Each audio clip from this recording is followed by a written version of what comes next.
And welcome back to the Mancunian Candidates. And it's election night, it's all going well. Kentucky went blue and then flipped back to red, but we're going to get into that later. We've had a couple of messages, one from a very good friend of mine, Mark, who's always supported me throughout the years, and he sent his good regards and wishes for this show. So hi Mark, and thank you very much for tuning in. Thanks for everybody who's watching the show tonight and listening on Fab Radio International and anywhere else you're listening to this show. I have another message, so I just want a personal message to you, Nigel, my friend of mine. Yes, I did get permission to do this show.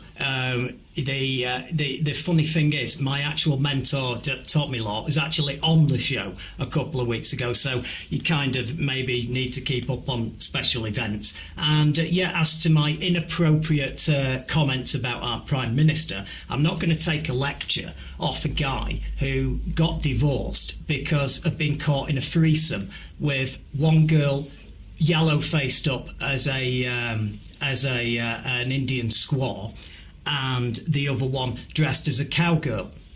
Now, to be fair, you are mitigated by the fact that you did marry the cowgirl. And in fact, maybe my gift to you is you can use this clip in years to come to show your kids as a sort of How I Met Your Mother story.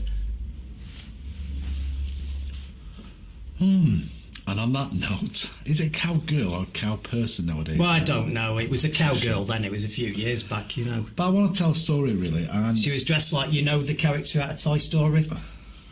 Okay. Yeah. Okay. I've forgotten the name now. Woody's mate. Woody's little mate. She was dressed like her. Serious business going on. Oh, before anything, if you want to comment on the show, please do. Mancunian Candidates at fabradiointernational.com. It'll come through to us. We've got a few messages to read out later, but just send in your messages and I'll read them out. End of story. Absolutely. But Black Lives Matter, and Tom talked about it, and I was quite... I wouldn't say I got it wrong. I got it wrong. I thought they had a problem. I didn't know they were just going round. I didn't know they were like the IRA. I wanted to tell a story, but a personal story, really. When I was a kid, I was an army kid, and we moved. Well, before we moved back from Libya, Benghazi in Libya, for 6 months of my life was hell, because of this reason, because I was white, because I was English. And the corner shop where I used to go as a kid and get me monkey nuts from, you know, the monkey nuts without being... Yeah. Not KP, monkey nuts. Monkey nuts. You can't buy them now. No, you can't. I had to go there getting monkey nuts and all that stuff. And the people around me and my friends, which were local people, local shops, it sounds like TV sketch, doesn't it? It changed. And suddenly, from being just... I was 10 and a half. From being like friendly with everyone, people look at me in a different way, and then the abuse started. I got called white this and white that, English this and English that. And I couldn't quite understand it because I was 10. So I used to go on the beach and play on the beach, and people distanced themselves from me.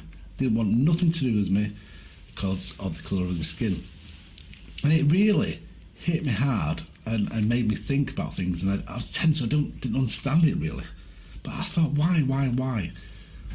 Came back to the UK, and I went to school in Ashton-under-Lyne, Tameside. And the first morning there, I walked into the playground, and there's a lad, who was a school bully, it turned out, who had this Asian kid from India, I think he was, and shoved him down a manhole, lifted the manhole and tried to shove him down it. And they said, you know, they're shouting abusive terms at him. I won't use the words because it's just wrong. And I realised it's like one thing to another is the same. Then I thought to myself, later on in life, when I was about 15, when you think about these things, imagine living through what I lived through for 6 months all your life. That people just don't trust you. Yeah. Because of the colour of your skin. Yeah. What must it be like for someone living in a place or a state or a town, or in our case, a small town, like Ashton, being different? And it's just horrendous. Well, I think that the Black Lives Matter movement should be applauded by everyone. I think that at the end of the day, it's convenient. It's very, very, very convenient to take a minority of people causing trouble and to use that to smear all of them, because Do you know what that means? That you don't have to deal with the problem then, because you can just put them down to be a terrorist group, and you don't have to do anything. What I realised is, in my case, it was Colonel Gaddafi who was spreading the information via the media at the time, which was on the TV and radio, that the white so and so's are here in our country taking our jobs, type effort. Yeah, I know. And so it's always about power. So the thing about so minority groups, it's about power for some reason, wanting to control, and it's awful, isn't it? How it is. So at age 16, and I was in a punk band later on, and I was really against anything to do with discrimination. And it's just so obvious. Yet people are taken in by it, and I was upset really by Tom's answer about Black Lives Matter, calling them extreme. It now, is. obviously, you won't get idiots out in any group whatsoever, and there is going to be issues, isn't there? Yeah. Because knobs are knobs, no matter where they're from. No matter the colour of your skin, you've all got a knobhead.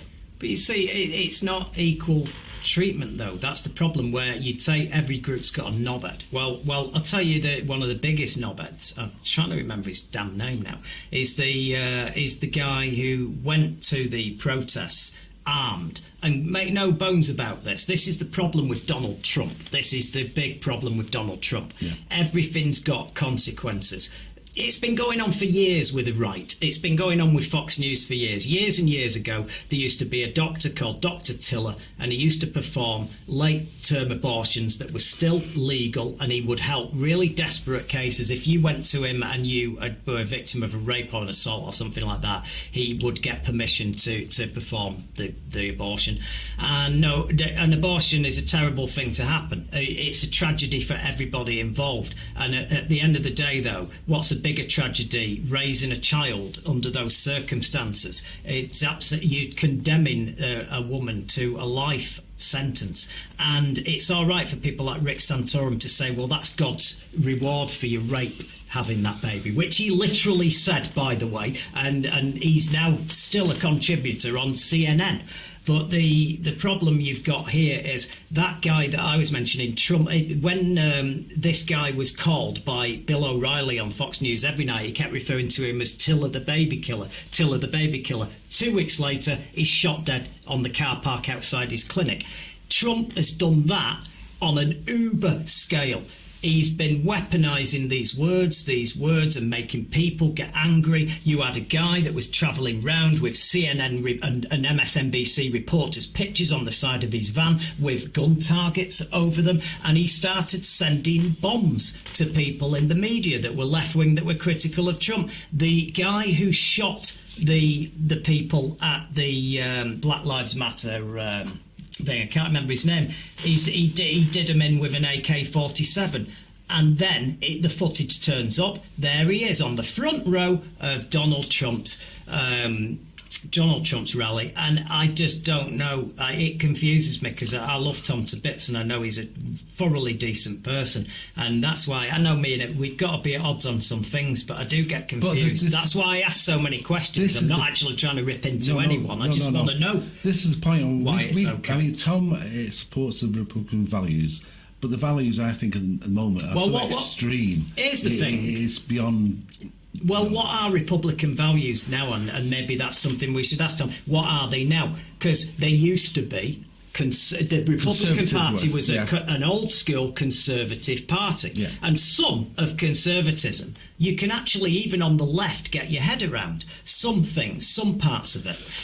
But there's a certain point where it's not that anymore. It's not a conservative party, which is why you've got these people who are part of the Lincoln Project running all the ads. This is why we had all these Republicans appearing at the Democrat convention. And I've got to say, anybody who thinks that if Biden wins, the country's going to take a hard steer towards socialism, they want the head testing, because those Republicans are going to want stuff for their support, and there isn't going to be left-wing stuff they want doing. No, I actually believe that the Republican Party and the people in the States don't know what socialism is. They feel like it's some sort of communism or something. They haven't a clue what socialism is. They don't know what it is. They've never lived in it. Just, if you go on a holiday, go to Europe And you'll understand, they go to the Scandinavian countries especially. It used to be come to the UK, it's not anymore. But that is socialism. We're caring about each other. That's the whole idea of socialism, is to care. Health. For goodness sake, health. One thing. But you see, this is the problem when the big thing that we said, remember when Tom said, why he's excited, one of the first things they ever asked him, why are you excited about Trump? And he said, well, it's because I'm going to have a businessman come in and fix the country, use this business acumen to fix stuff. Well, here's the problem. That sounds all right on paper. You treat the country as a company and you install someone as a CEO rather than a president. So he's going to then really make it work great and make it to whose advantage. But here's the problem. Yeah, that's what I was about to say. This is why you then end up with a situation where the Postal Service, even before it was gerrymandered into dropping election ballots and getting rid of boxes and interfering, he was after defunding it because he kept complaining, going, well, they're not charging enough, it loses money. Right, listen, we need to clear this up. It's called the Postal Service. It's supposed to be run at a loss to service the entire country in something that helps keep the country going. Where you can't make a profit out of everything. Where you can't make a profit out of roads. You can't make a profit out of loads of stuff. And the problem with America is it needs to be, even without Trump, it's obsessed with making a profit out of everything, which is why you've got a profit-driven healthcare system. It shouldn't be profit-driven. Joe, you say measurement of government is how happy the people are. Yeah. How happy are the people in the States right now? I don't know. Some are very happy and some are extremely miserable. Rich ones are very, very happy. Yeah, they are, because they've had a bump. I think the GOP, and you talked about it before, is divided. Yeah. I think they've got to look at themselves. When it's over and Biden does win, which I think he may win, they've got to look at themselves and think, what do they stand for? What are their values, which you just talked about? Well, Trump's ahead in Florida. I think Trump has to win Florida. If he doesn't win Florida, it's over. I know. Well, he does, but we could do. I mean, Biden could really do. Hopefully, we'll get the results from Florida around 2 a.m. Now, we should have on the phones, on our video, I think, is that right? They're going to come through, is Raina. Raina, you there? Hi. Hi, how are you? I'm doing well, how are you? You're still looking cool. Thanks. Actually, the broadband and the communications is working fine. There's no delay. So, Mike. Very good. We've been talking about Black Lives Matter before with our friend Tom, and he does concentrate on a lot of negative things, such as the violent acts and the rest of it, and was describing it as terrorism, some of it a terrorist organisation, and we were sort of having words about that. What have you got to say to somebody who would come at you with that approach and actually accuse you of helping terrorism? What about promoting equality for Black people seems particularly terrorist to that person? Yeah. What about equality seems particularly threatening? That is what I would actually ask that person, because Black Lives Matter is actually an all-inclusive organization. It's not like it's just for Black people. The emphasis is on Black lives because Black lives are disproportionately killed by law enforcement officers here in the United States. But it's not a terrorist organization. It's really just asking for equality. We don't want any more rights. We just want the same. How do you feel things have been during the last 6 months since George Floyd? And, well, I was just going to say George Floyd, but they come thick and fast. To me, the shocking one was the gentleman that got shot 6 times in the back. That made all the news stations over here in the UK. We find it hard to believe, that this could be going on and people are not calling it what it is, Well, it's funny that you say that because I have no idea which one you're talking about. Yeah, I know. It's like when you say the one that made the news. I mean, there's can't literally remember the gentleman's name now. Yeah, I mean, there's a shooting. I mean, in LA, there's been a shooting, a deadly shooting every week almost since the George Floyd incident. And I mean, and the irony of calling Black Lives Matter a terrorist organization is just completely negating the fact that that policing in America is actually a terrorist organization, because you have an entire class of people that are basically able to get away with murder legally. Do you think, sorry to interrupt you. Do you think the issue driving the police is training, or do you reckon it's recruitment? I don't think it's training or recruitment. I think it's much deeper than that. There's no amount of training that can eliminate implicit bias that is cultivated through the culture that is America. This is the issue of racism is something that America as a culture has never really come to terms with.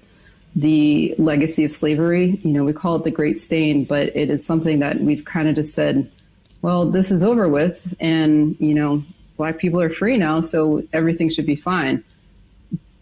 So there's really, it feels like living in America with the police the way that they are. It feels like a terrorist state, because there's no amount of training that can. I'm trying to word this properly. There's no amount of training that can erase an individual's implicit bias. So if you live in a country where all the media that you consume from birth is basically saying that Black people are a threat, brown skin is a threat, then you're going to take that with you when you join a police force. So you can't train that out. So that's why when we say abolish the police, it means that we need to completely reimagine the way that policing is done in America, because the way that it's done is clearly not working. It's bad when you have the totally polarized political situation. Like, you get a lot of countries in Europe that have a constant rainbow coalition of parties that have different views, and it's proportional representation. Here in the UK, we've got first past the post. You'll either have a party that's much more leaning towards the rich and the better off in business, or slightly more leaning towards working people, Labour and Conservative. Over there, you're not getting a consistent run of people who are bothered about these issues. This is just my understanding of it, where you can have 8 years of Democrats with some people in there that are trying to push this agenda. Then when it goes back over to Republicans again, it seems to me that you're not getting the consistent, massive, long-term push to fix this problem generationally. Well, that has been, that's the inherent problem with the two-party system. We have two parties that really don't represent the general electorate, unfortunately. One of the positive things that come out of, all the protests that have happened over the summer is that there has now been a national conversation about race relations that has been long overdue. And what we're seeing now, it's election night, obviously, here in America, and we had 100 million people vote early election, which was 70% of the total voting electorate in 2016. Yes. So more people are energized because they realize that, your vote actually does matter.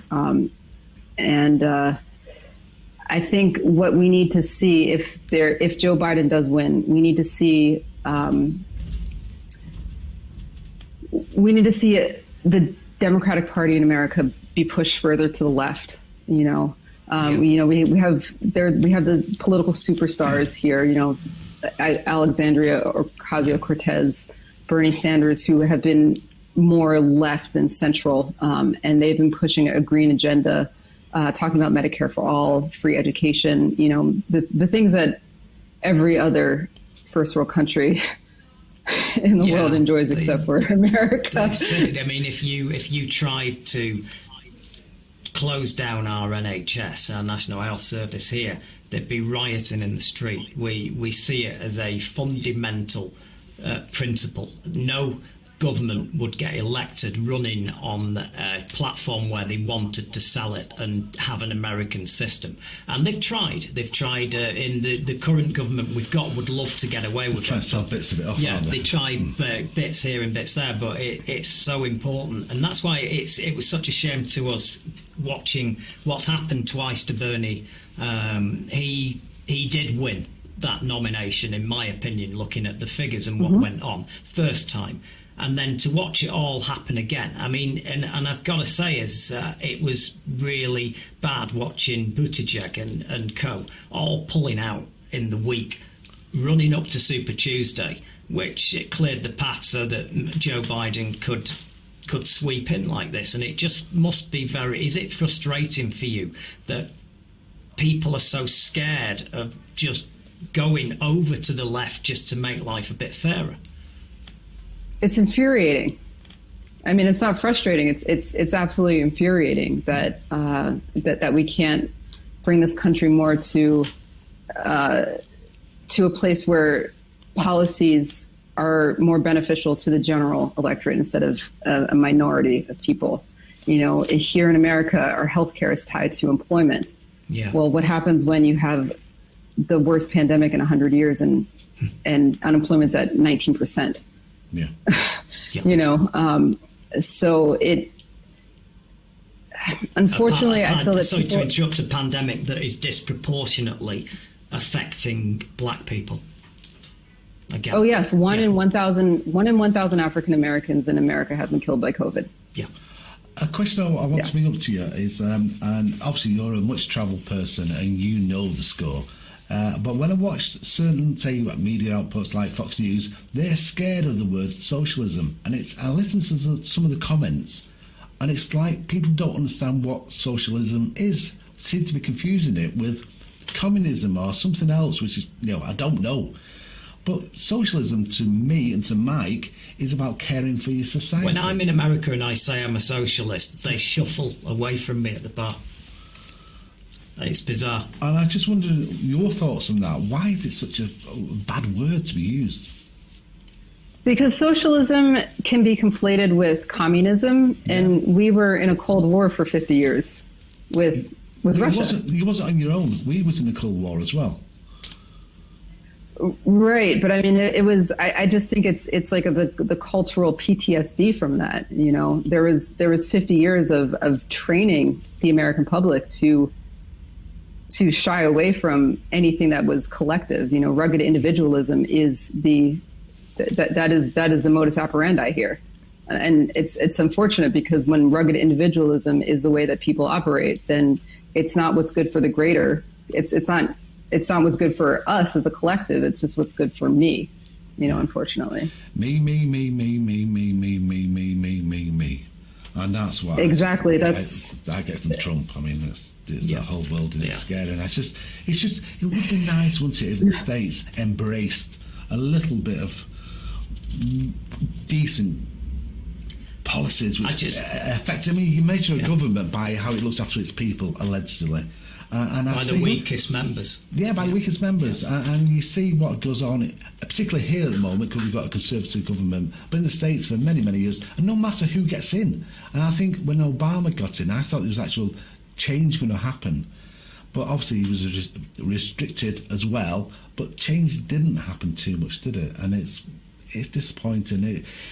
To me, I was talking to Tom Anderson before, Republican, and he said, why are people flocking to America then if it's so bad? And I'm thinking to myself, I don't know anyone wanted to move to America unless you're rich and you could sit by the seaside. Well, I made it clear that I got a place in America. I go there. I spend a lot of time in America, and the only thing, and I would live there because I love the people and it's amazing. But two things, really major things: the availability of guns worry me, and then the second one is the healthcare system.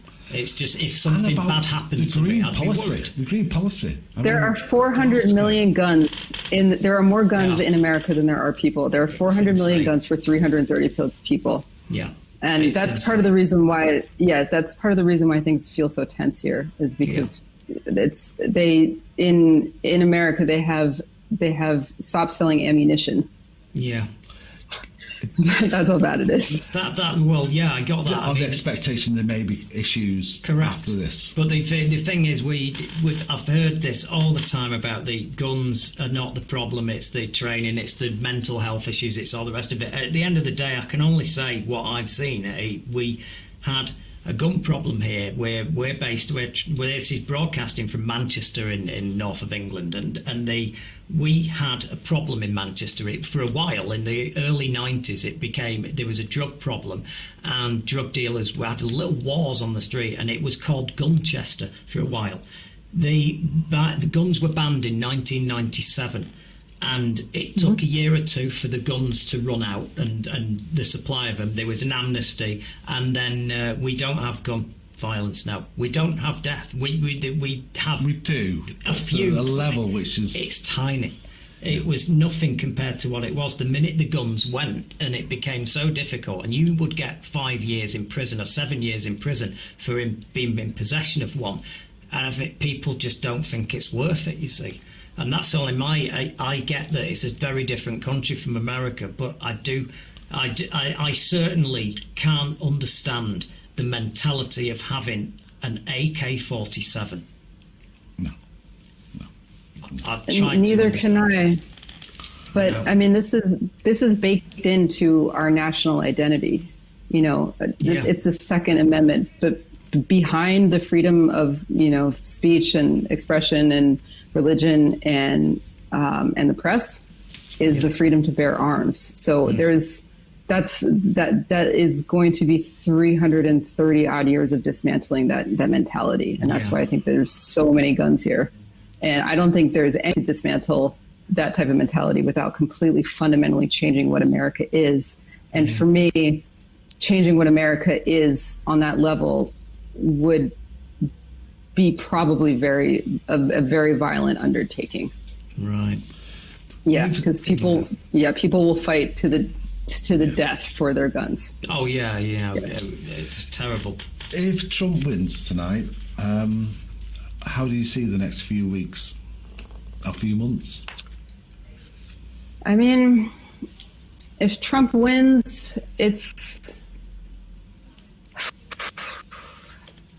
I don't see changing that much they are now. I think that people are going to die because of COVID. Yeah. I think that the COVID rate is going to exponentially rise. And that's the thing that actually scares me the most is the carelessness to the approach to the severity of what COVID is here. I mean, we have 4% of the population and 20% of the deaths. Yeah. Which is astounding. Which actually maybe isn't astounding because we have 4% of the population and also 25% of the incarcerated population as well. So there, you can see how there's parallels there. Yeah. But if there's another 4 years of Trump, I imagine that it's going to be just very similar to what it's been now. There's going to be people that look like me, that are going to be more afraid in public spaces. Hate have been on the rise. 96% of all hate crimes are committed by right-wing nationalists who have embraced Trump.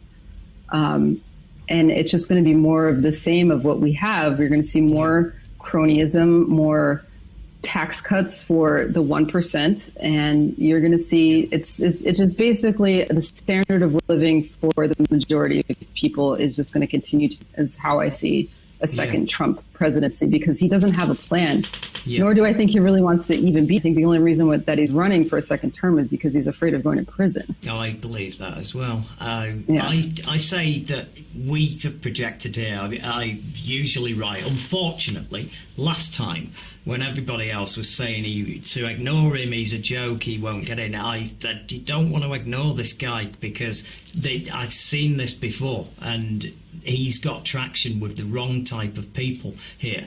And you could get a situation with an unpopular candidate like Hillary at the time. As much as a lot of people wanted the first woman president, there were some issues, and she wasn't hitting it with certain demographics, and I said he could just get in by a complete fluke of the right set of circumstances, and the Comey October surprise didn't help. And I just think that the problem here, we're thinking tonight, I'm thinking personally, 335 electoral college votes for Joe Biden and that he gets in. Now, would you see it at least better that there's a full rebuke of Trump if Joe Biden won tonight, even though, I'm being realistic, you're not going to get change with him. You won't get universal health care free. You won't get all the stuff that you want. And you'll probably have a lot of Republicans who want something for all their endorsements leading up to this point, which especially the governor of Flint, the poisoner of Flint is actually there at the convention. I couldn't believe that. But do you think the rebuke will help in some way to maybe make him a one-term president, a little bit more aberrant, and maybe America's not that bad at heart?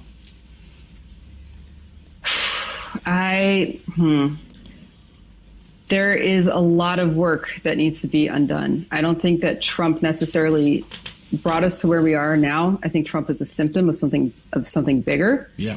I think part of the reason why Trump got elected was because we had 8 years of Obama, and that was probably, for someone who is a white nationalist, was the most abhorrent thing that could possibly happen to America is that a black man with him. Yeah, absolutely. He's living rent free in Trump's head, 4 years later. Yeah. I'm sorry. Can you repeat the question? That was. I mean, would you at least take some comfort, or would you think it's useful that I think it's going to be a landslide around 335 if things pan out? At least he's a one-term president, and maybe it's a rebuke that might help people think twice and think, well, maybe America at heart, we're not that bad after all. The world's a better place than it seemed for 4 years.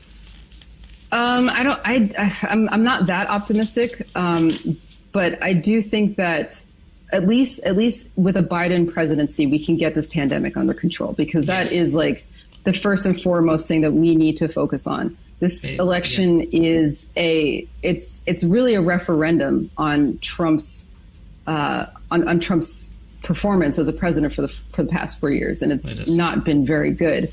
I mean, almost 250,000 Americans died in 8 months. Yeah.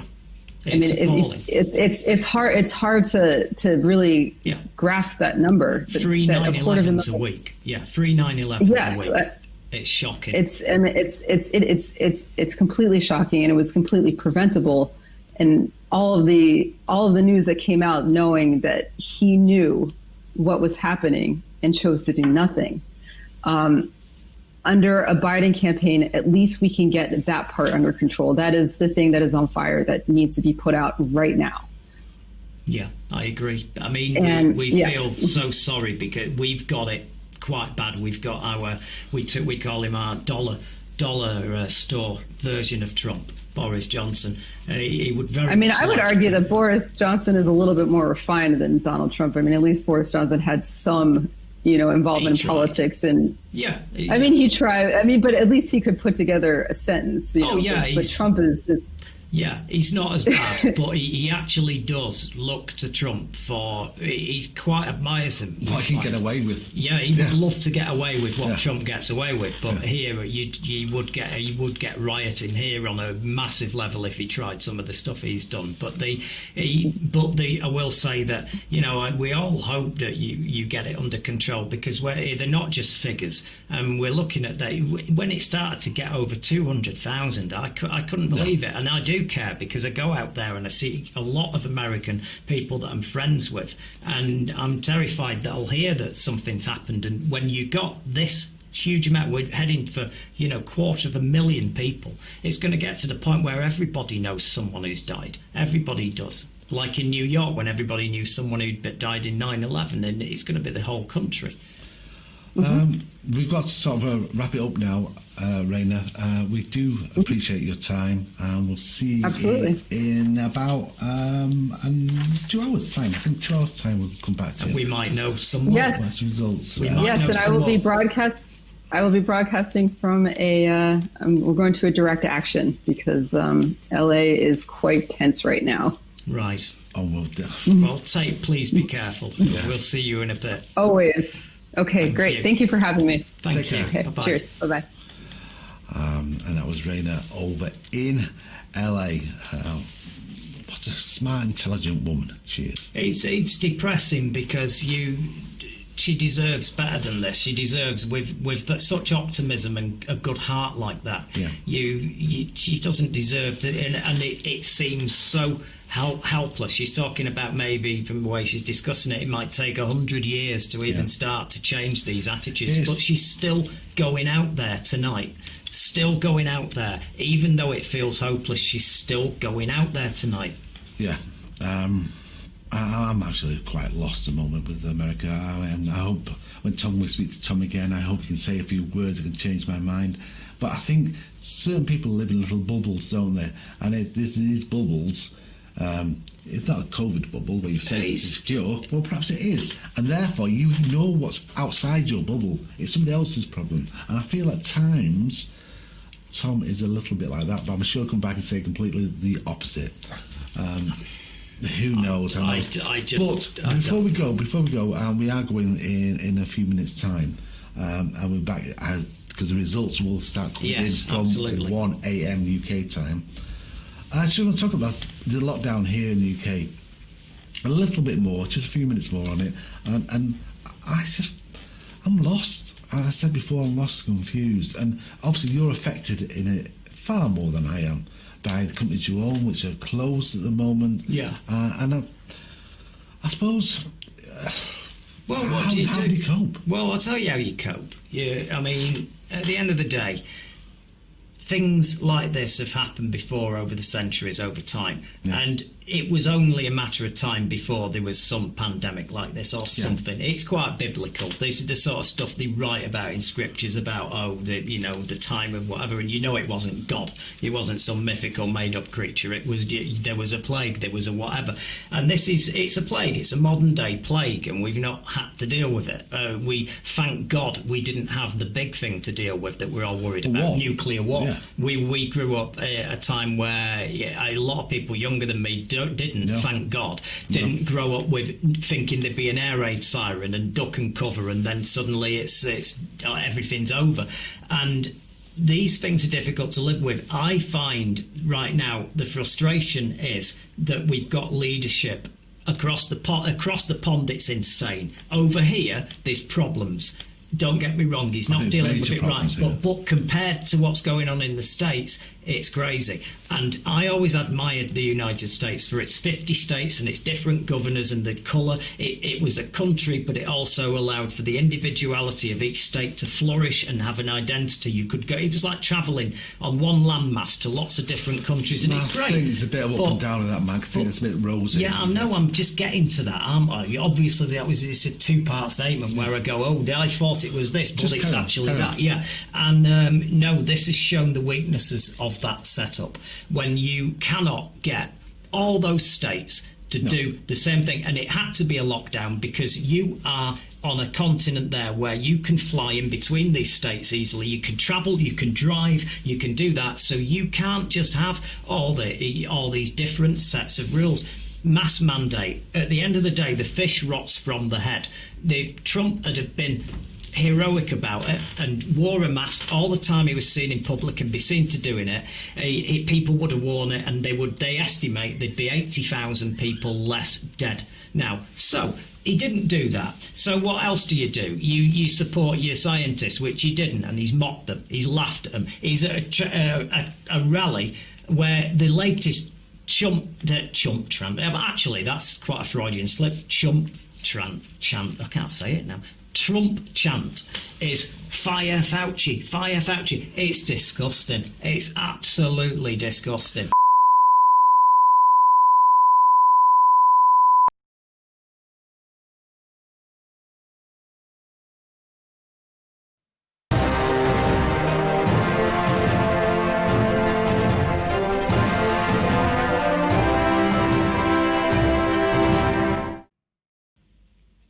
And welcome back to the Mancunian Candidates.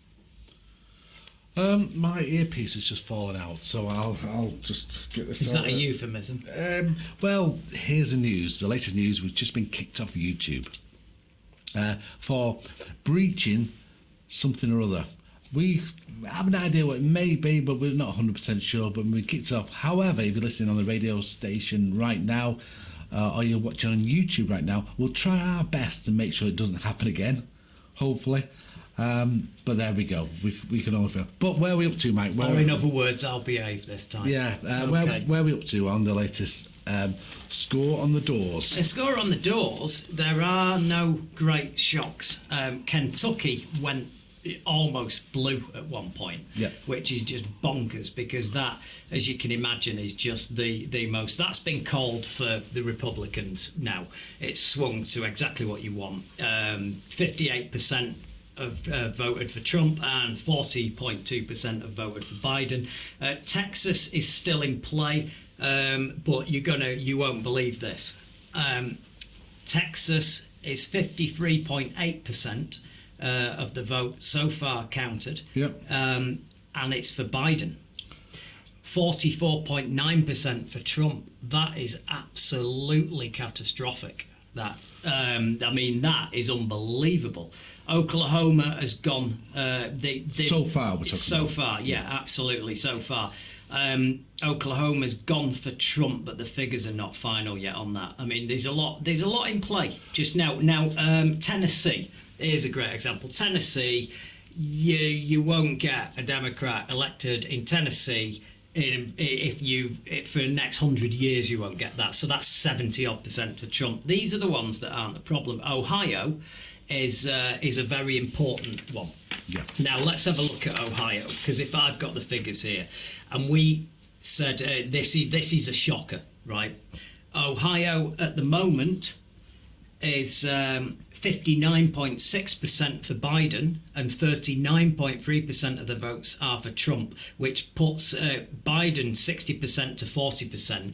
And in 2016, Trump won it by 8%. Wow. That is a big, massive problem for Donald Trump. If he loses Ohio, it could be the beginning of the end of this. We expect to know Florida in about 55 minutes' time, I think, if I'm correct. Indeed, yeah. See, there's a thing why everybody was saying we're not going to get we won't get a verdict tonight. Well, yeah, I'm telling you, we are calling this tonight. It won't be final because it needs to be a concession, and you've got a child in office who probably won't concede. But I've got to tell you that the maths are going to be very apparent by either 3 to 4 o'clock today. We are going to know. And I've got to tell you right now that Ohio, the vote is not looking good for Donald Trump, and that is an essential win for him. It's an essential win. And no Republican, right? I just want to make this clear. No Republican has ever won the presidency without Ohio. And that state is one of the states that swung hard to Trump in 2016. So what this state actually is not some Democratic stronghold that he managed to get some votes out of. This was a state that had the Trump effect, where loads of people who otherwise wouldn't have voted for the Republicans suddenly went, no, this guy, we're sick of this, we're sick of the... And this is a classic, what you'd call over here, a Brexit state. Ohio has made this a very uphill struggle for Donald Trump tonight. Scores at the moment are Joe Biden 85 college votes, electoral college votes that is, and Donald Trump 55. But it's early days. It is. 270 is the winning line. Pass that to win. And they're saying at the moment it's very, very close in Florida. What's your latest thing there, Mike? Also, don't forget, just for people who are just tuning in now on the radio or by the YouTube channel, we've changed channels slightly. I think we're going out on a different channel now because we were kicked off for something that's happened. But we're back on again. We'll try and be good boys. We'll try our best to be good boys. 3 strikes, you know. Yeah. No more, Mike. I said I'll behave now. Okay. All right, I get it. So, Florida. Do you want to know the ins and outs of Florida? Go on, tell us. Right, Florida. This has been a very pivotal vote The winner here has usually won the presidency in each election since 1992. Yep. So it's fair that you can base a lot on this. It's got the third most electoral votes of any state in the United States. And in 2008, the Democrats won it by 3%. In 2012, it dropped down and they only scraped in by 1% of the vote. Last time, Trump got just scraped in. He managed to do a swing of 2% and won it by 1%. At this moment in time, Florida, Trump is ahead. 49.9% of the votes counted, and Biden has got 49.2% of the votes. You are literally talking about 60,000 votes in, and so far there have been 9 million votes cast, and there's only 50,000 votes in it. Florida Just had an email in. This is from Mary, who's in Pennsylvania. She says, "You Brits don't know what you're talking about. Trump rules." Trump rules? I've not heard that one before. He does rule. Right, Mary, here's the problem, you see. Trump isn't supposed to rule. Trump is supposed to govern, not rule.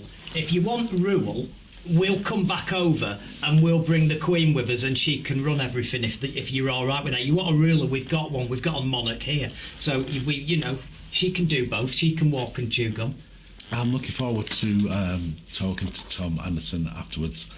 See what he's got to say, especially after the talk we had before with Rainer in the state of California in LA. I'm just hoping I'm really hoping that just the GOP will change a bit and bring it in a bit, guys. I said that a radio station I listened to yesterday it could have been ISIS broadcasting. It was horrendous hate speech. I don't know. YouTube, are you listening to this hate speech? Yeah, hate speech. Not someone being a bit rude and outspoken. No.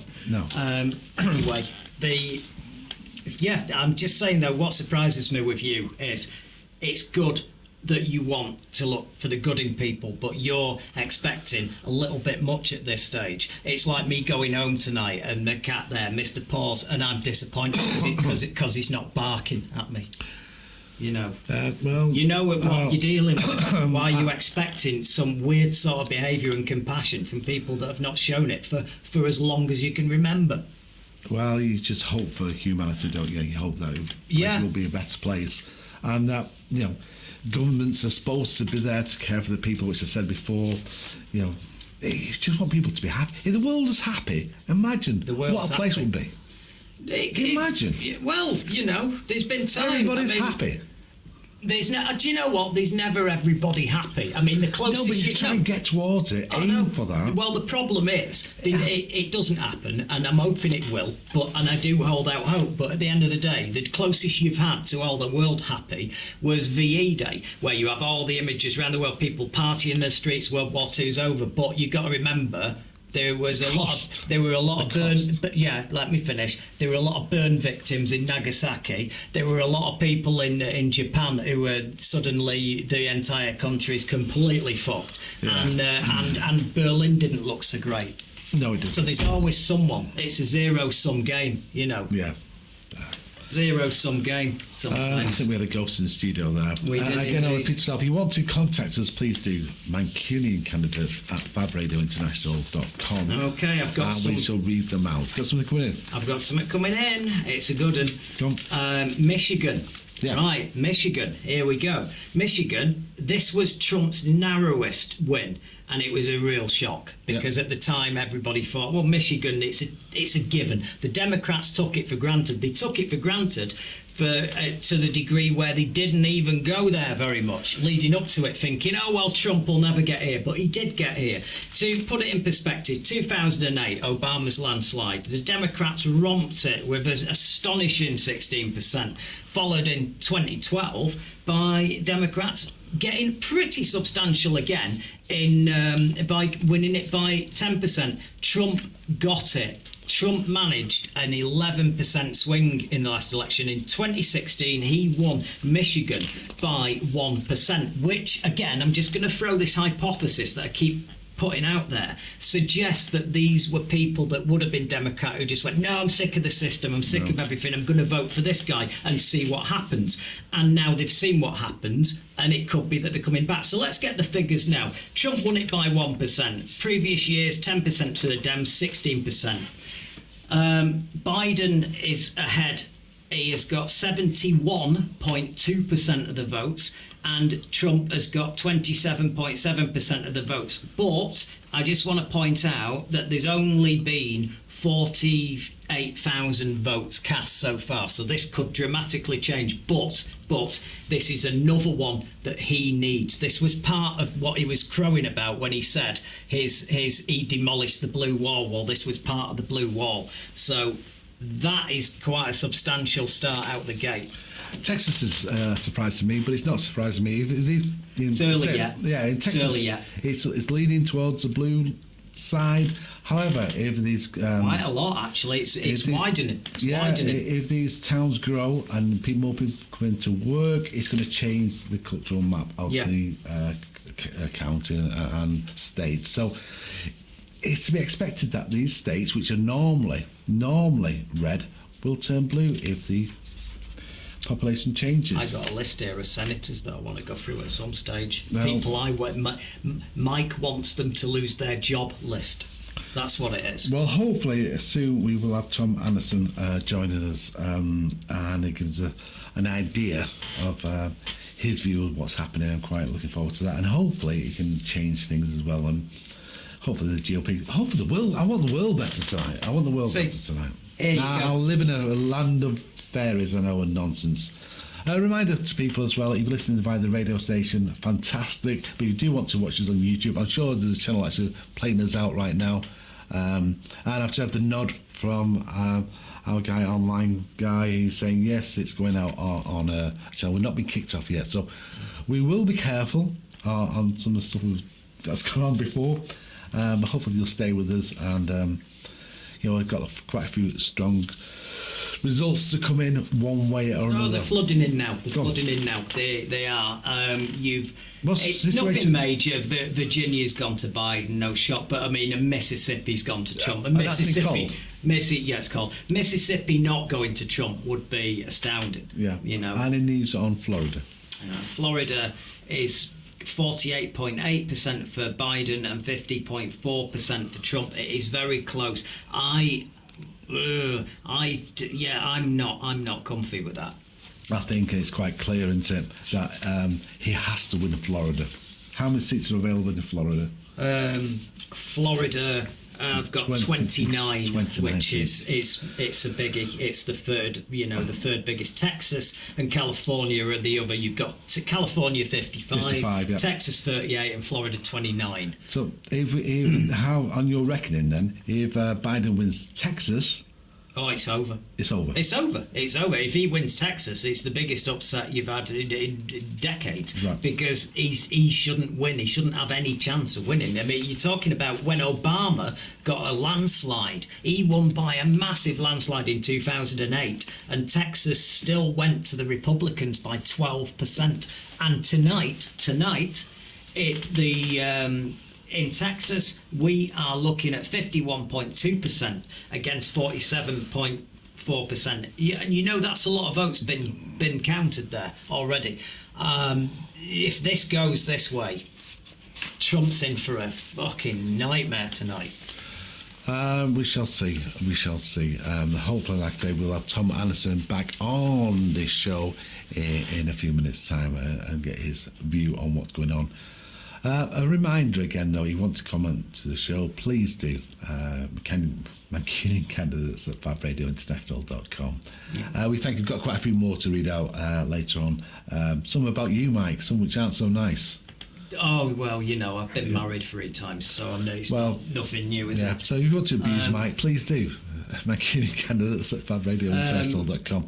And using my tried and trusted secret sauce. Secret method, yeah. My secret sauce. You're saying? It's just literally started 3/4 of an hour ago. What will, if it continues like this for the next hour or two, will be an absolute confirmation that Mr. Biden is on his way. He better get the removal van sorted. Really? It looks like it to me. I mean, that is you know what I'm looking at, and it tells me that the markets, there's your clue, the markets seem to be factoring in that this is a Biden victory. We shall see. We shall see. Who knows? We shall see. Early yet. We shall see. Early yet. Right. Oh dear, that's one to take the smile off, I'm afraid. Oh, Mitch McConnell's been re-elected. I mean, we knew he would be. He won he got the Senate seat in Kentucky, but it's Kentucky. It's Kentucky, and he looks like a turtle. And it's always go. And I always look at this north-south divide that goes on. I don't know what's the north-south divide. That goes on with the States and here. Does it? Yeah, it's a similar story. Isn't Is it, that really, why we ways? keep getting kicked in the bollocks? Is it? Yeah, I suppose so, and maybe why we get kicked off YouTube every now and then. But what you need to do is subscribe to us. Yes. If you're listening via YouTube right now, there's something to do with the bell. But all I know is you click the button that says subscribe. Right. It costs you nothing. Right. Subscribe. And hit the subscribe button for starters. We'll be happy. But the bell is an added little bit that it'll come up and go, Mancunian Candidates have just put a new video up, and you can go, oh, wonderful, the highlight of my day. I can chill out with my mates and we can all chat about the world and politics and what's going on. And you can feel better. Yeah, so just subscribe, and we will be delighted. And a reminder, every single week now, this show will be going out on a Thursday evening. That's 9 o'clock UK time, Thursday evening. And we hope that we hope, that sounds corny, the voice of the people, but something down there, the voice of the common bloke in the street. The voice of the common bloke in the street.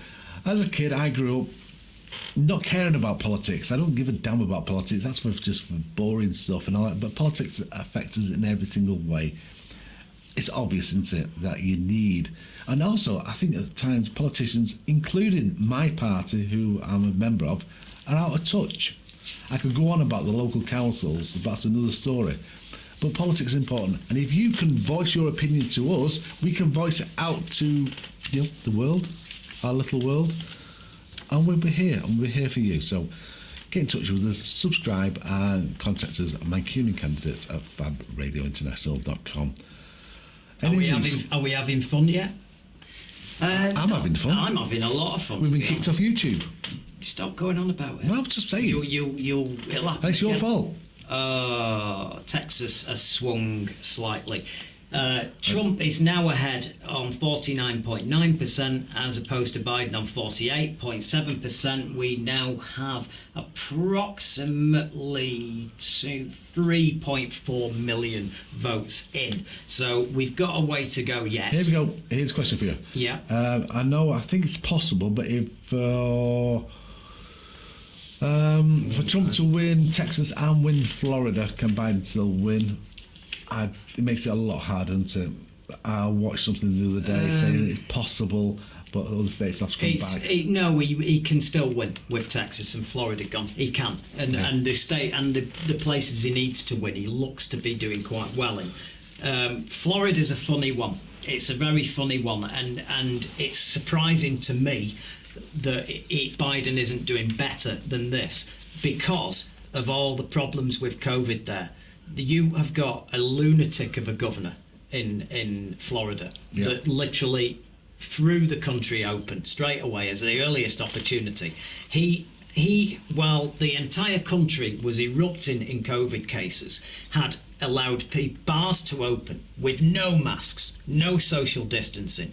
Business as usual. There were literally no restrictions in Florida, and these cases have soared through the roof. And you would think, because of that and the suffering and the misery, that people would be slightly more pissed off with his mate Donald Trump. And it is, make no bones about it, that guy Rick, the governor of Florida, he's just cozying up to Trump. In Florida at the moment, 51.1% of people have voted for Donald Trump, with that 5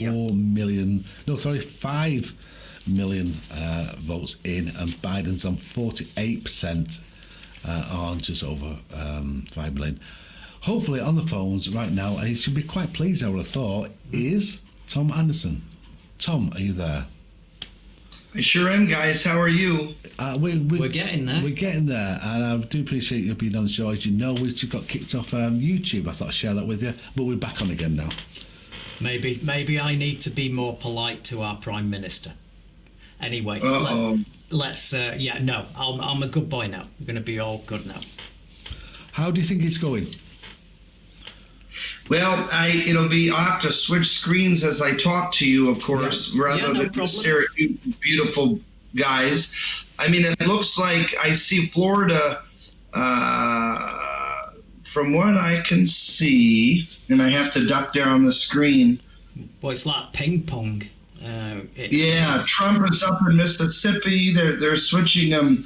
Trump is up in Oklahoma, Pennsylvania. Biden's up, but they've only counted 4%. There's so few percentages. Yeah. I'm hesitant to go through this because it's too early. I've always thought Trump would take Florida, and I think he'll take Pennsylvania.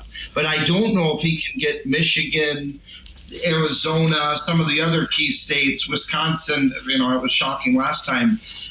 It's just too early, and I know you guys are exhausted. Yeah, I know. No. We're going to call it when we know for a fact, like last time. But I'm looking at some other stuff. Florida, as well. I think it's 86% of the votes are counted, and it's 50.4% for Trump. But are you not shocked, Tom, with Texas? Because I just gave up on Texas, and it's close. I can't see. Why don't you guys read them to me? Because I'm going to listen to you rather than read. Right. If I read, then I can't hear. Okay, well, I'll give you Texas now, because as you know, 38% of the vote. That's all. Yeah, I know. Just let me tell him.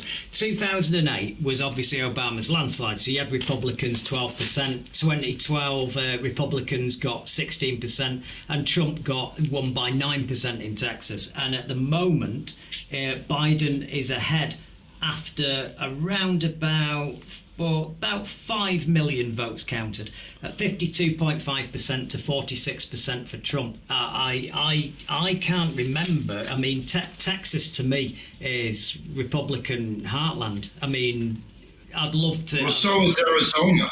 Think about that. There are shifts occurring. I don't know if Trump loses in Texas. I do think he could lose in Arizona. I'm not worried about that with half in. There are liberal sections of Texas that I could see, especially inner city.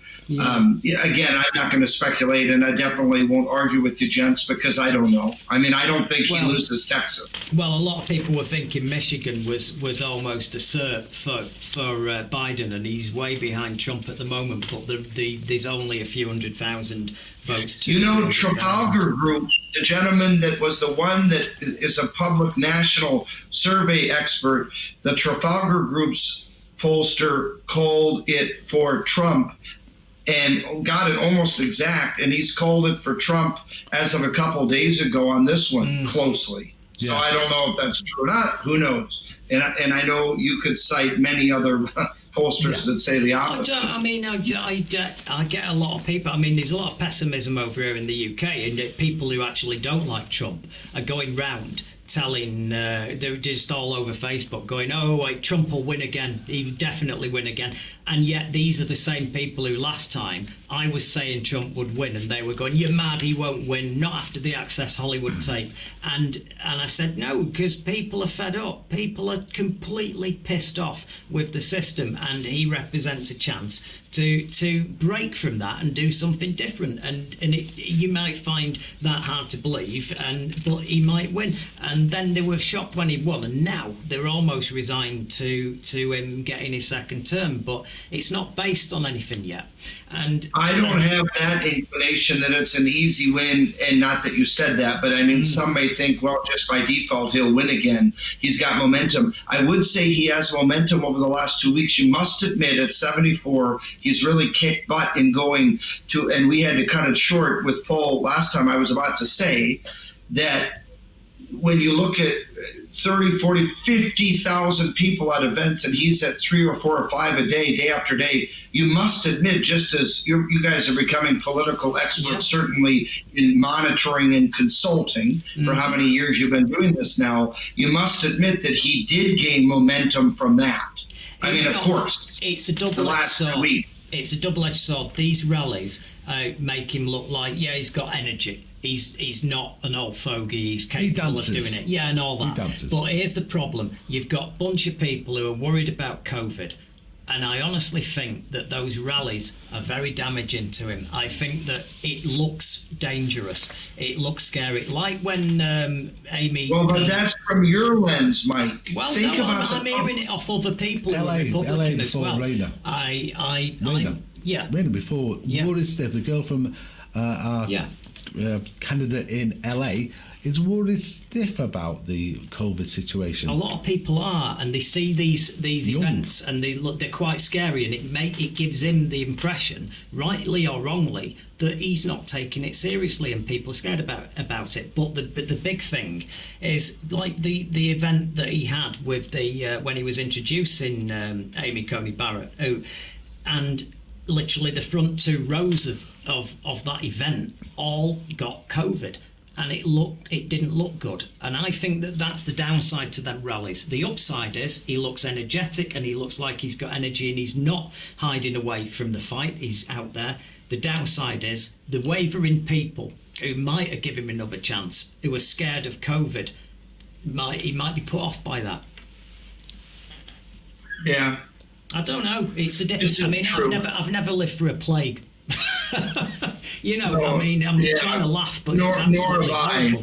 You know, if you'd have told me this last time we were hanging out, that we'd be having conversations like this, I would have found it's like something out of a sci-fi film, and people don't know how to cope with it. I mean, we're in bloody lockdown again with no hope in sight. I mean, it is globally bad, but I mean, I think you're going to end up with a situation where the UK and the US are probably going to be the world leaders in mortality the way it's going, and the figures are terrible.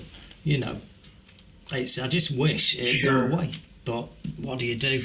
I'm looking here on Fox News that they have probably the best. If you go to presidential election results for the people watching, we three, go to foxnews.com, presidential election results, that tab, and it shows, you know, where Biden has 21. It says, or 91, and Trump 67. And I don't know how, I guess some states have called it, but I'm looking at Trump, Oklahoma, Mississippi, Alabama, Tennessee, Missouri, Kentucky, Indiana, West Virginia, and Biden, Illinois, Virginia, and then some of the eastern states. Oh, yeah. Yeah, they're calling it. Yeah, it's amazing how they call it when 8% of the voters in. It's quite amazing. I still think the system you've got is a bit crazy, Tom. I just don't understand it. I mean, I know you say you're used to it. It works. At the moment, it shouts out to me, there's 85 to 55 in favour of Biden in college votes. I don't know. I mean, I thought it'd be close. It's early, though. I thought it'd be close. I still think it will be close. Mike thinks differently. I think it's going to catch fire in a little bit. I do. I think that there's a lot of people. This is the COVID election. It's the COVID election, and all bets are off. And I think that whoever, I'll be honest, as much as I dislike a lot of the stuff he's done, and I get why, I do understand your point of view, and that's why it's nice to talk to you, because it's better than just bloody moaning about everything he does and not understanding why people like Trump. And I think whoever was president in the middle of this pandemic was severely hobbled and at a disadvantage coming into this election. Well, I also think that when it comes to U.S. Senate races, you may not like Lindsey Graham, but Graham and Cory Gardner in Colorado, Martha McSally, go down the line, Dan Sullivan here in Alaska, people are running, the Democrats or, quote, independents are running on this notion that Trump failed them, and so Republicans in concert failed them. And I do think that that's why you're seeing a shaky U.S. Senate. I never would have thought of that a year ago. The Senate was, 3, 4, 5 ahead, locked in.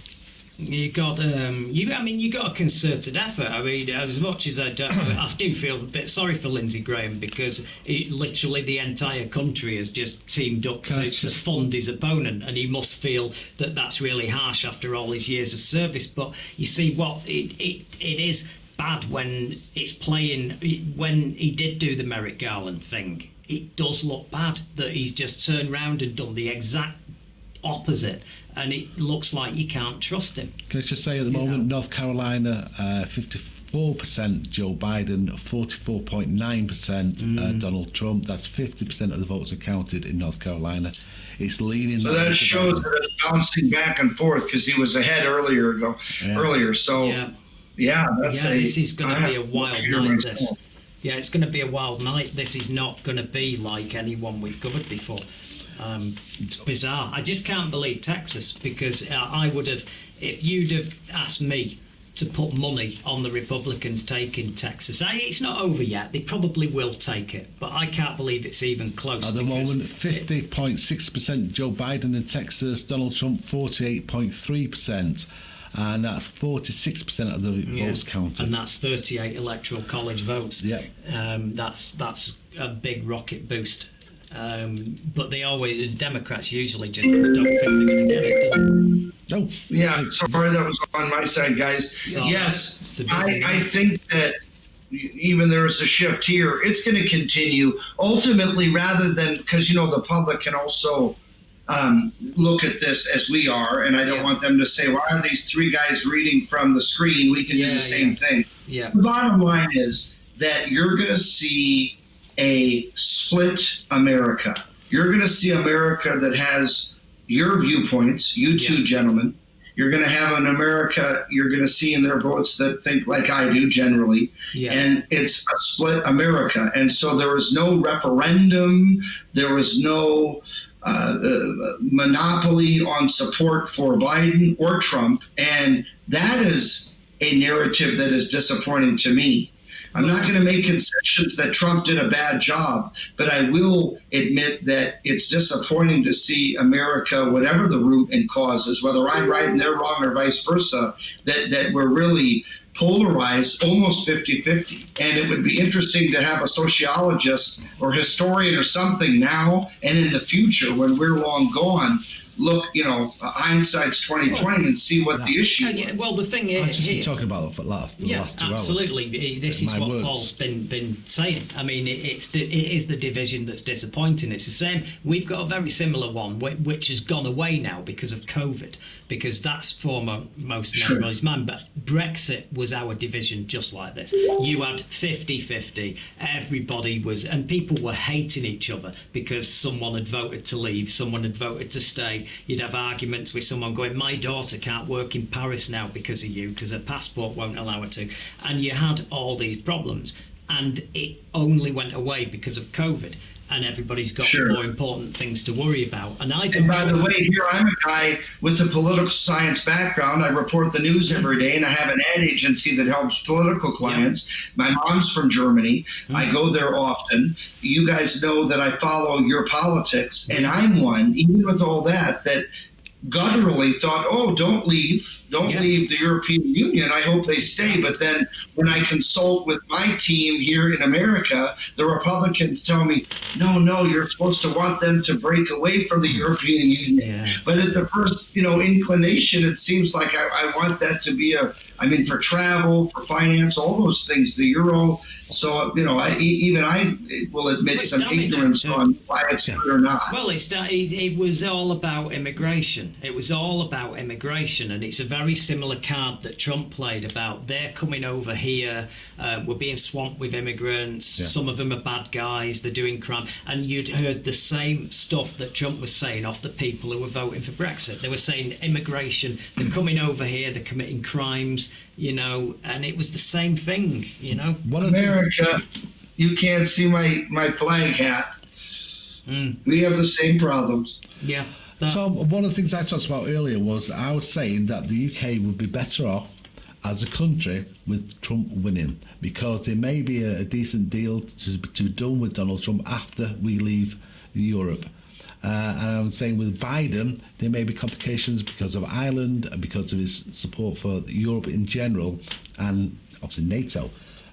So am I right in assuming that the UK would be better off with Trump staying in power? I think so. And I think that a stronger United States makes a stronger United Kingdom, to be honest. If you noticed, your country and other countries followed suit. They sat a little straighter. They said, you know what, you owe us money too. And Trump, ironically, in my opinion, engendered and surfaced some respect back and forth, maybe not to China, maybe not to Russia or Ukraine, but certainly to France and to less so Italy and to the UK and to Germany, the powerhouses in Europe.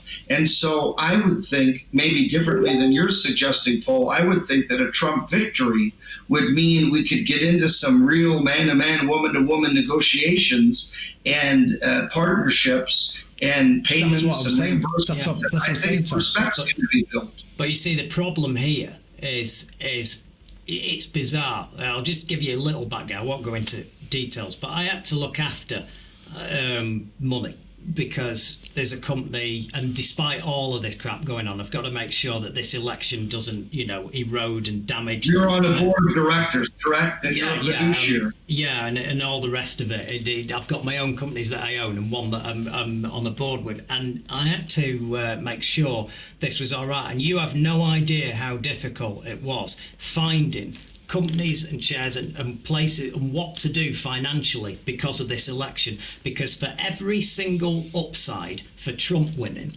there was a downside, and every upside for Biden, there was a downside. If you're investing in green energy, then that's going to be a nightmare if Trump won. If you were investing in fossil fuels, it'd be a nightmare if Biden won. And I found it so difficult, and I had to. I've even invested in a cake box company this week. This is how crazy this is. You can't discover. It's such a radical difference between the two. But I will say that I think if Biden does win, I think it's going to be very difficult because Boris attacked Obama, you see, and he attacked him in a racist way and called him a Nigerian. And Biden has not forgotten about that. And I can't see the cozy relationship that Boris has got with Trump with Biden and Boris. I just can't see it. Agreed.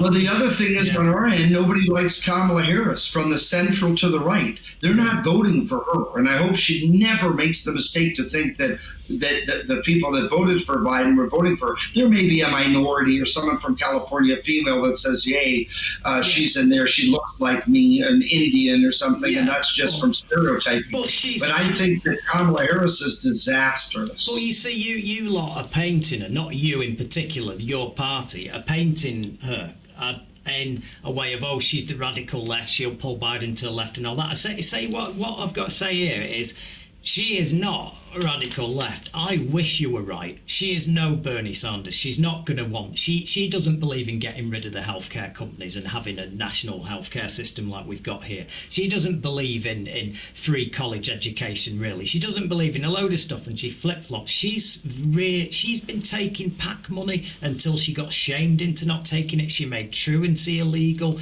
She was locking up single parents because they couldn't afford to take the kids to school.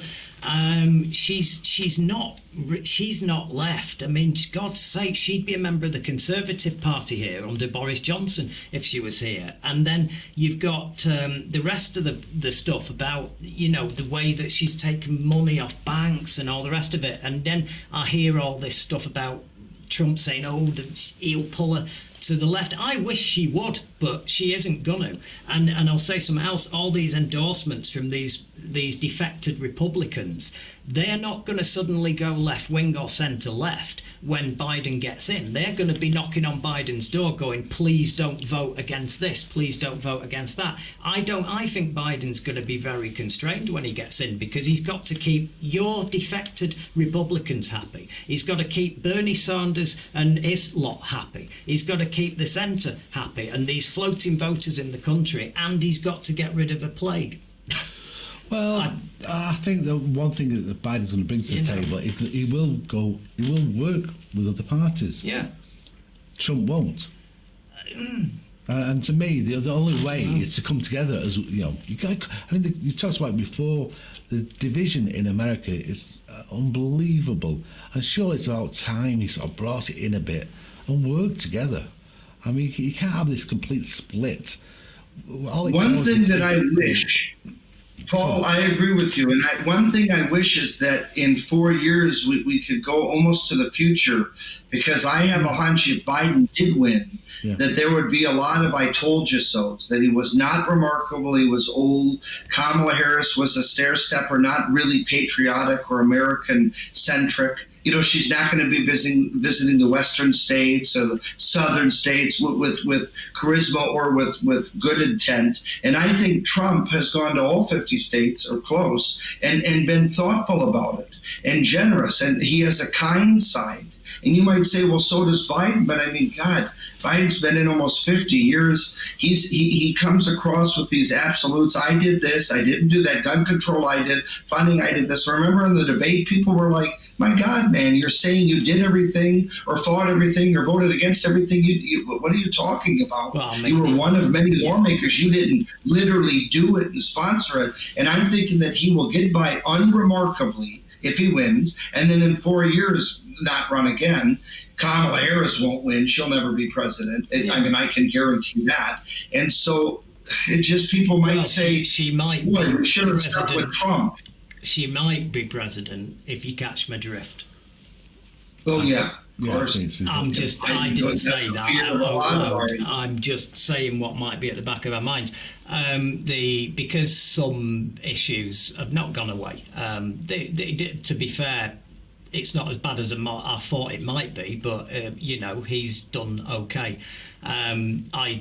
I just worry. I mean, the people are bloody exhausted, though. I mean, 4 more years of Trump, even if I was a Republican and I was a right winger, it's just every day he's said this, he's done that, he's said this, he's done that. You can't. It's exhausting after a while, and keeping up with all the contentions and him attacking this person, attacking that person, and my God, I mean, I think people are worn out.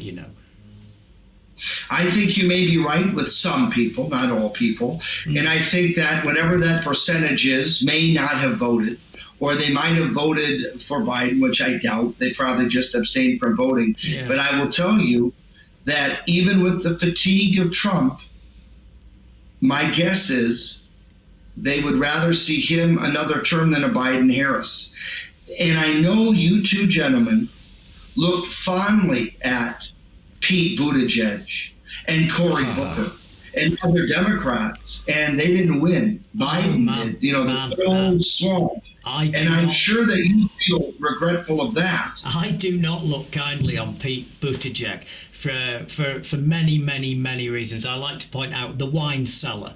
Can we just leave it at that? He's not me. He doesn't believe in a lot of things that I believe in. I think that Bernie would have been a refreshing change, despite the big polarising change. He would have given healthcare. He would have done all that. I'm supporting Biden because I don't like a lot of what Trump has done. But I'm not going to pretend that he's something that he's not. You won't get any change with Biden. You just will have less of this nonsense going on. That's all I think. I think it's the lesser of two evils. I think people,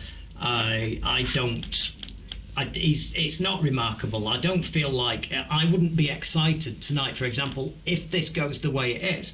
I'm not going to be celebrating a Biden win. I'm just going to be relieved that Trump's not got the nuclear codes, yeah? Yeah. That's all it is. And it's a sad bloody thing when you can't even get excited about what's supposed to be my side, because I'm supposed to be centre left and I'm supposed to be going, yay, Biden's what, and he's all, oh right, okay. Not that great. There were other people that would have been more exciting, On that note, we've got to wind up now. We'll be back in about 15 or so minutes time. Again, Tom, thanks so much, and you'll be joining us in 2 hours time? That's right. And remember, folks, to subscribe to the Tom Anderson Show YouTube channel. We have Ted Cruz, Dinesh D'Souza, a lot of big interviews this last week. Paul listened to some. So we encourage you to follow Tom Anderson Show YouTube channel. Thank you, gentlemen. Yeah, ring the bell for Tom. Ring the bell. Yeah, ring the bell. He doesn't know what the bell is, Tom. He doesn't know what that bell is.